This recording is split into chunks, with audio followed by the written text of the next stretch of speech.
अस्सलाम वालेकुम। मैं अबू अमल। हमारे साथ हमारे मुल्क के बेइंतहा मकबूल सोशल एक्टिविस्ट हर्षमंदर साहब हैं। वो ख़ुसूसी मेहमान के तौर पर हैदराबाद आए हुए थे, तो मैंने ज़रूरी समझा कि मुल्क के मौजूदा हालात है, जो किसानों के मसाइल है और कोविड के जो केसेस है फिर से इजाफ़ा हुआ, इस पर मसले पर मज़ीद गुफ्तगू करूँ। मन्नार हर्षमंदर साहब, मैं सबसे पहले आपका शुक्रिया अदा करता हूँ कि आप हमें बात करने का मौका दिए। मैं सवाल ये करना चाह रहा हूँ कि पूरे मुल्क की नज़र हैदराबाद किसानों पर है, और जो किसान तकरीबन 1 महीने से सर्दियों में 24 घंटे जिन हालात से गुज़रे, और हुकूमत है कि टस से मस नहीं हो रही, अपने मौक़िफ़ में अटल है, इसको आप कैसे देखते हैं? देखिए, इस सरकार ने की एक कल्पना है, एक सोच है कि किस तरह का देश हमारा होना चाहिए। वो एक तरफ उनकी कल्पना में जो आरएसएस की कल्पना है जी। कि इस देश में ये हिंदुओं का राष्ट्र होगा, जो उच्च जाति के हिंदुओं का देश होगा, और अगर बाकी लोग रहना चाहते हैं, मुसलमान या और लोग या दलित, तो उनको हम रहने की इजाज़त देंगे, लेकिन अपनी शर्तों पर, मतलब दूसरे श्रेणी के नागरिक की हैसियत से, as a second class citizen. ये लड़ाई नई नहीं है, ये 100 साल, लगभग एग्जैक्टली 100 साल पहले हिंदू महासभा की गठन हुए, और फिर आरएसएस का वो ओपनली हिटलर को एडमायर करते हैं। और दूसरी तरफ आज़ादी की हमारी लड़ाई हुई जो गांधी जी के नेतृत्व में, उसमें ये था कि ये देश सबका बराबर का होगा, हर मज़हब का, हर भाषा का, हर का। तो इसी के बीच में एक लड़ाई चलती आ रही 100 साल से। ये एक प्रभावी वक्त आया है जहाँ पे बहुत कॉम्प्लेक्स कारण हैं। मुझे लगता है कि जो राजनीतिक दलों को, जो जिनको जो सेक्युलर कहते हैं, उनके भी बहुत सारे समझौते रहे, कमज़ोरियाँ रहीं। हाई कोर्ट, सुप्रीम कोर्ट को जो ख़ास करके सुप्रीम कोर्ट को जो भूमिका माइनॉरिटीज़ को प्रोटेक्ट करने की थी, वो नहीं हो पाया। बहुत सारी चीज़ें हुई, समाज भी बहुत बदला है। लेकिन एक तरफ वो इसको हिंदू राष्ट्र बनाना चाहते हैं, लेकिन एक दूसरी कल्पना भी है जो हम लोग इतना साफ समझ नहीं पा रहे हैं। वो है कि जिसको न्यू लिबरलिज़म, जो नया पूंजीवाद, लेकिन एक्सट्रीम, मतलब देश की हर रिसोर्स, हर संपत्ति कुछ गिने चुने सबसे अमीर लोगों को सौंपा जाए, ये भी उनकी कल्पना है। और तो जो बिग कॉरपोरेशंस और जो हिंदू मुस्लिम के बीच में बहुत बड़ा खाई डालना, और उसके सामने वो कोई भी विरोध ना स्वीकार करने के लिए तैयार नहीं है। जो पहला दौर रहा मोदी जी का, लिंचिंग भी हुआ, नफ़रत बहुत बढ़ा, लेकिन हम लोग, जैसे हम लोगों ने कारवान मोहब्बत निकाली, हमें बहुत दुख था कि एक खामोशी थी मेजॉरिटी कम्युनिटी की तरफ से कि वो साथ में आवाज़ नहीं उठा रहे थे। लेकिन और इसके बाद फिर नया रजीम में कश्मीर का भी हुआ, ट्रिपल तलाक का कानून हुआ, राम मंदिर का फ़ैसला हुआ, तब भी खामोशी। तो इनको लगा कि हम कुछ भी कर सकते हैं। और फिर जब वक्त आया, जब एंटी सीए प्रोटेस्ट जब शुरू हुए, और ये आज़ाद हिंदुस्तान का सबसे बड़ा आंदोलन है। मैं इमरजेंसी के ख़िलाफ़ भी जो आंदोलन था, उस वक्त मैं स्टूडेंट था, मुझे याद है, मैं शामिल भी रहा, लेकिन इस तरह का नहीं था। और ये अहिंसक था, मोहब्बत पर आधारित था, देशव्यापी था, और इसमें हिंदू मुस्लिम एकता की बात थी। और ये हिंदू मुस्लिम एकता की बात आज़ादी के बाद कभी नहीं हुई है। मैं पीड़ित हूँ, अपने लिए मैं खड़ा हूँ, वो एक अलग बात है।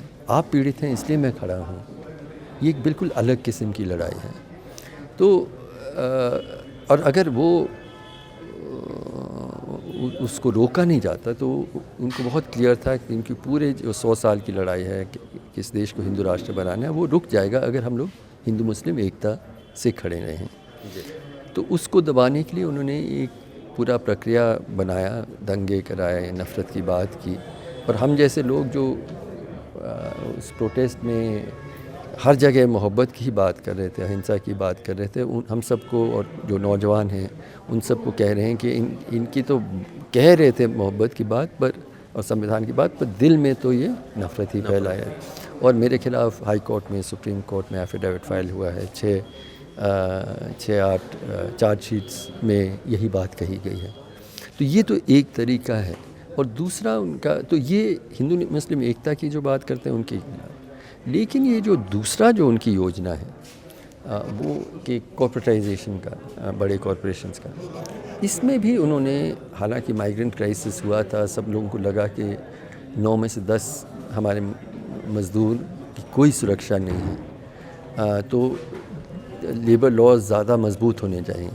लेकिन उसकी जगह सारे बीजेपी रूल स्टेट्स, एमपी से शुरू हो के यूपी, कर्नाटका वगैरह, सब ने एक्चुअली जो थोड़े बहुत राइट्स थे लेबर के, वो भी उन्होंने ख़त्म करने के कानून बनाए, उसका भी विरोध नहीं हुआ।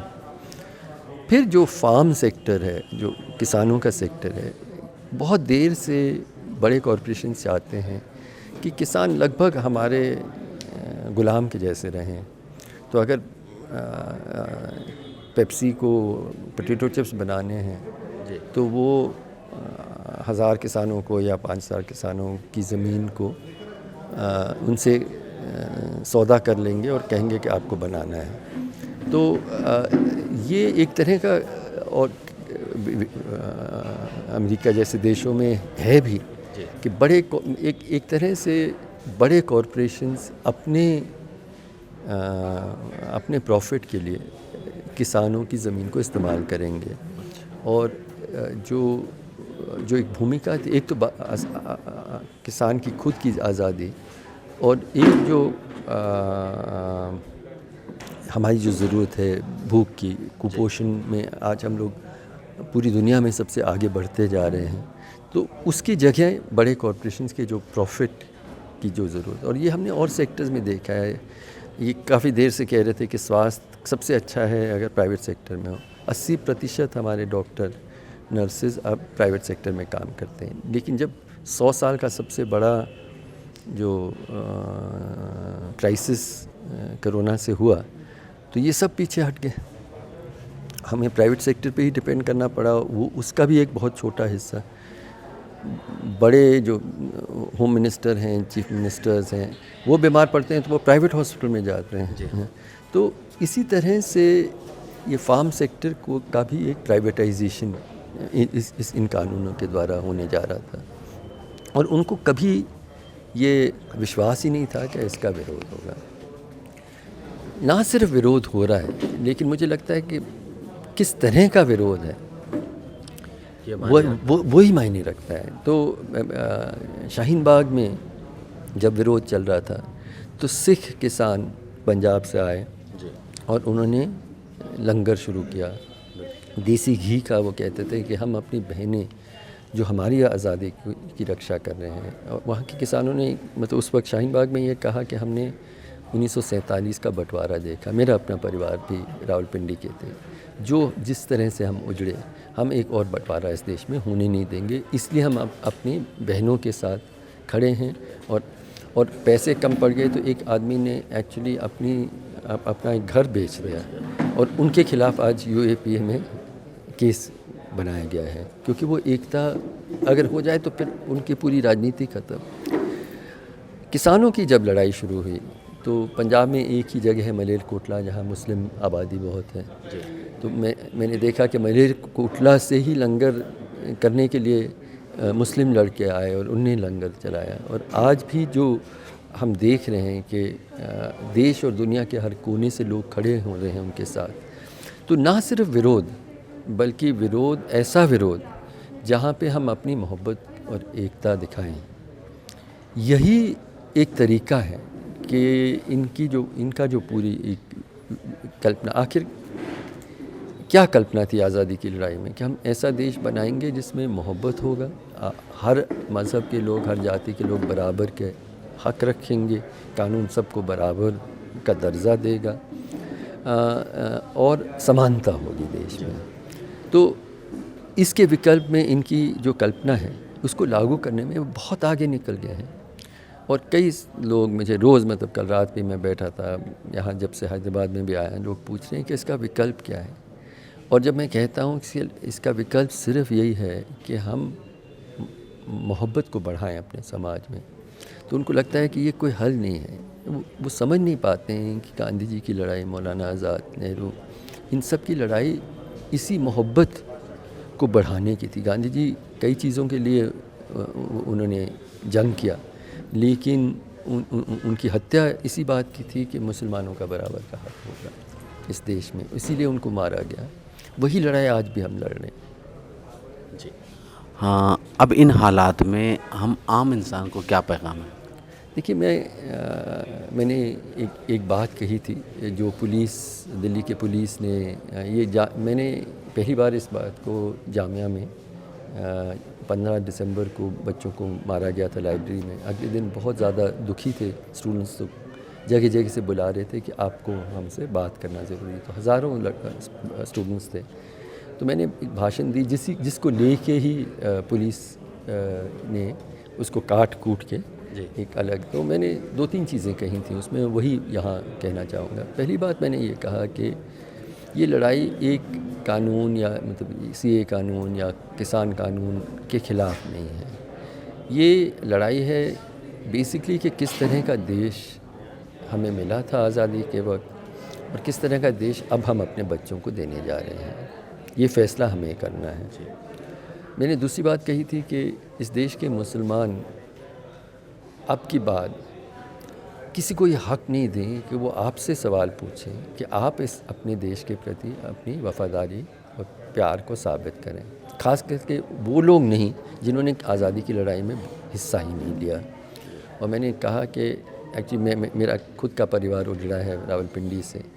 हम बाकी लोग एक्चुअली इंडियन बाई चांस हैं। हमारे सामने कोई विकल्प नहीं था, यही एक देश था। आपके दादे परदादे, नाना नानी, उनके सामने एक विकल्प था कि मज़हब के आधार पे पाकिस्तान में जाएंगे या हर मज़हब को बराबर का हक देने वाले हिंदुस्तान में रहना चाहेंगे।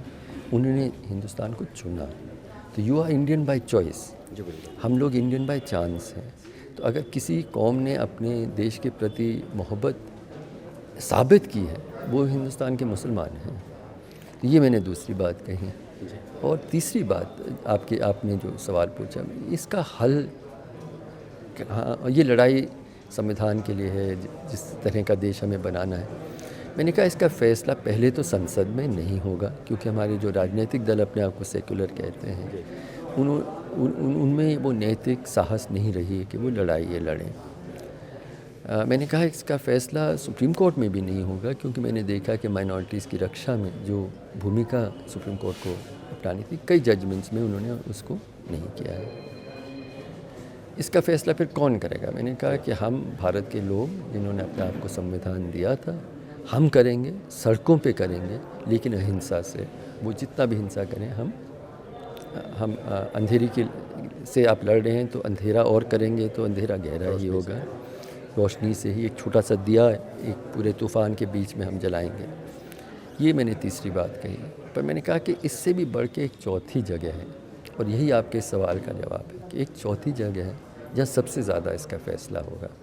आप मुझे बताइए वो कौन सी चौथी जगह है? आप ही बताएं, क्योंकि आप हमारे मुल्क के बेइंतहा अज़ीज़ और मकबूल सोशल एक्टिविस्ट, आप ही बताएं। मैंने कहा कि वो चौथी जगह है मेरा दिल और आपका दिल। इसमें इसका फ़ैसला होगा।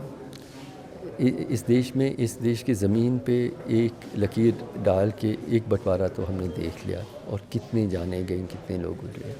आज करोड़ों बंटवारे हो रहे हैं, लेकिन हमारे दिलों में हम जो अपने बच्चों को कहते हैं, अपने घरों में बात करते हैं, अपने व्हाट्सएप ग्रुप्स में बात करते हैं, वही तो एक नया मतलब लाखों करोड़ों पार्टीशन हो रहे हैं। उसकी लड़ाई दिलों में हो रही है, इसका हल भी दिलों में ही होगा। और पीढ़ी लगेगी, एक और पीढ़ी। ये लोग 100 साल से लड़ रहे हैं, हमें कम से कम एक पीढ़ी तो लड़नी ही पड़ेगी। अपने बच्चों को समझाना कि नफ़रत और एक दूसरे के प्रति कि हिंदू मुसलमान पे यकीन नहीं कर सकता है, मुसलमान हिंदू पे यकीन नहीं कर सकता है, जाति भावना है, गरीब के प्रति हमारा कोई न्याय नहीं है, जैसे हमने प्रवासी मज़दूरों की दशा देखी। ये हमारे दिलों में जो उन्होंने नफ़रत का जहर भरा है, क्या हम उसको और भरने देंगे या हम उसको फेंक निकालेंगे और उसमें मोहब्बत रखेंगे? यही फ़ैसला करेगा इस देश के भविष्य के बारे में। सवाल एक ही है कि आपको कुछ दिन पहले कोविड से आप मुतासिर हुए, तो हमने पता चला कि भाई आप एक कॉमन वार्ड में थे, और आप ऐसा क्यों फ़ैसला किया? नहीं देखिए, मैं बेघर लोगों के बीच में काम कर रहा हूँ और मैं उनसे जो सुनता था, जो हालात, जिस तरह का उनका व्यवहार, तो जब मुझे भी कोविड हुआ, आखिर होना ही था क्योंकि हम कोविड क्लिनिक चला रहे थे, उनके बीच में थे, तो मुझे लगा कि अगर मैं अपना प्रिविलेज इस्तेमाल करके एक बहुत बढ़िया प्राइवेट अस्पताल में जाऊँ और अपने आप को तो संभाल लूँ, जैसे हमारे अधिकांश मुख्यमंत्री और देश के मंत्री वगैरह कर रहे हैं, वो मुझे सही नहीं लगा। और मुझे लगा कि तो मैंने कहा कि मैं हॉस्पिटल में जाना अगर ज़रूरी है तो मैं प्राइवेट हॉस्पिटल में नहीं, पब्लिक हॉस्पिटल में जाना पसंद करूँगा, और वहाँ भी मुझे प्राइवेट रूम नहीं दीजिएगा, जनरल वार्ड में भेजिएगा। पर उस हालात जो मैंने देखा उस जनरल वार्ड में, जो एक नरक जैसा था, वो एक लंबी बातचीत होगी। मुझे ये लगता है कि आज़म खड़े हैं, मैं रहे।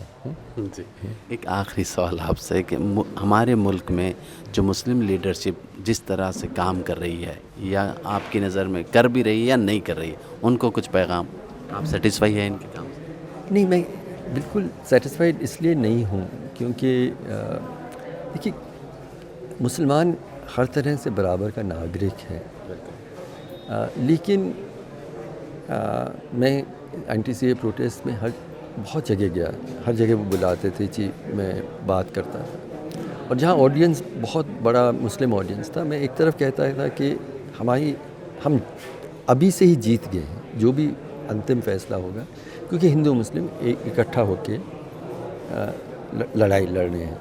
मैं एक स्टूडेंट का एक पोस्टर देखा था कि 2 शब्द हैं जो मुझे सबसे ज़्यादा तकलीफ़ देती हैं, और वो 2 शब्द क्या हैं? एक्सेप्ट मुस्लिम, कि मुस्लिम को आप अलग कर रहे हैं, और वो मुस्लिम थी नहीं, उससे मुझे सबसे ज़्यादा पीड़ा होती है। तो एक तरह से हमारी एकता ने ही लड़ाई, उसको प्रदर्शित करने से ही हम जीत गए हैं, जो भी वो उसके बाद करेंगे। लेकिन मैं अपने मुस्लिम बहनों और भाइयों से मैंने कहा कि मैं चाहता हूं कि आप अपने दिल पे हाथ रखें, मुझे नहीं, खुद को ये जवाब दीजिएगा। मान लीजिए एंटी-सीए कानून कहता है कि सबको बराबर के नागरिकता के हक होंगे सिवाय दलित, जी, तो क्या आप यहाँ होते? क्या आपके दिल में यही आक्रोश होता? क्या आप ये पूरा रैली निकालते, लाखों की संख्या में सड़कों पे निकलते? और सच्ची बात यह है कि ज़्यादातर नहीं आते। तो मुझे लगता है कि मुस्लिम नेता, मुस्लिम समाज सबसे ज़्यादा, अगर मैंने कभी इतने सालों में IAS में भी रहा, कि मुस्लिम बहुत बड़ी संख्या में अगर सड़कों में कभी आए हैं, तो बताइए शाहबानों के वक्त जी, कि एक मुस्लिम महिला को हक ना मिले, इसको लेके आप लाखों की संख्या में सड़कों पे निकले, कि मुस्लिम को अच्छी तालीम मिलनी चाहिए, उनकी बस्तियों में बराबर के हक होने चाहिए, कानून जब हिंसा होती है उनको न्याय मिलनी चाहिए, उसको लेके तो बहुत मुश्किल है 1000 लोगों को भी निकालना। तो मुझे लगता है कि मुस्लिम इस देश का बराबर का नागरिक हर तरह से है, लेकिन उन्हें हर नागरिक की पीड़ा को अपनी पीड़ा माने और हर नागरिक उनकी पीड़ा को अपना माने। ऐसा हमारे नेता नहीं करते। तो कांग्रेस या TMC या जो भी कहते हैं कि चलिए मौलवियों का हमने तनख्वाह बढ़ा दी या हज के लिए हमने कुछ पैसे दे दी, क्या ये कौम की सेवा है? लेकिन हम उसको स्वीकार कर रहे हैं कि ये कौम की सेवा है। वो अगर कहती हैं कि मैं हर जो मुस्लिम बस्ती में ना पानी है, ना जल है, ना अच्छा स्कूल है, वहाँ वो दूंगी, या मतलब बेसिकली शिक्षा, रोज़गार, स्वास्थ्य, इन पे जहाँ वो सबसे वंचित हैं वहाँ में, उसके लिए हमें लड़ना होगा ना, और कोई दल नहीं लड़ रहा है उनके लिए।